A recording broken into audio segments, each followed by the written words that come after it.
কোরবানি ঈদ চলে গেল অনেকদিন হয়। গোস্ত খেতে খেতে মুখে একদমই রুচি নেই। কি করব, মজা লাগতেছিল না। তাই আজকে আমি বাঁশপাতা শুটকি ভর্তা তেলে দিব। আমি এখানে ৪ টা বাঁশপাতা শুটকি নিয়েছি। আমি কিন্তু শুটকি গরম পানি দিয়ে ধুয়ে নিয়েছি। আবার আপনারা বলবেন না যে ধোয়া হয় নাই বা কি। আমি কিন্তু মাছ, তারপরে শুটকি এগুলা কিন্তু গরম পানি দিয়ে ধুয়ে তারপরে রান্না করি। এখানে আমি পেঁয়াজ, রসুন, কাঁচামরিচও নিয়েছি। ১ কাপের মতো পেঁয়াজ কুচি দিয়ে দিয়েছি তেল দিয়ে। তারপরে তেল দিয়ে দিয়েছি। এর মধ্যে আস্ত আস্ত রসুন দিব। আমার রসুনগুলো ছোট ছোট, তাই আমি এগুলো কাটি না বা ছেঁচি না। এজন্য আস্ত রসুনের কোষ দিয়ে দিই। তারপরে কাঁচামরিচ দিয়ে বাদামি রঙের করে শুটকিগুলো দিয়ে ভেজে নিলাম। ভেজে নিয়ে স্বাদ মতো লবণ দিয়ে দিলাম।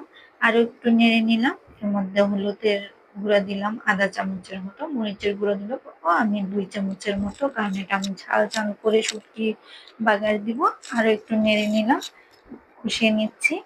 এখানে আমি শুটকির কাঁটাগুলোকে আলাদা করে বেছে উঠাই নিচ্ছি, কারণ কাটা কাটা লাগবে না। তার পানি দিয়ে দিলাম, একদম শুকনো শুকনো করে নিব। এই পানিটা দিয়ে আমি আরেকটু নেড়ে তারপরে একদম শুকনো শুকনো করে শুটকিটাকে বাগার দিব।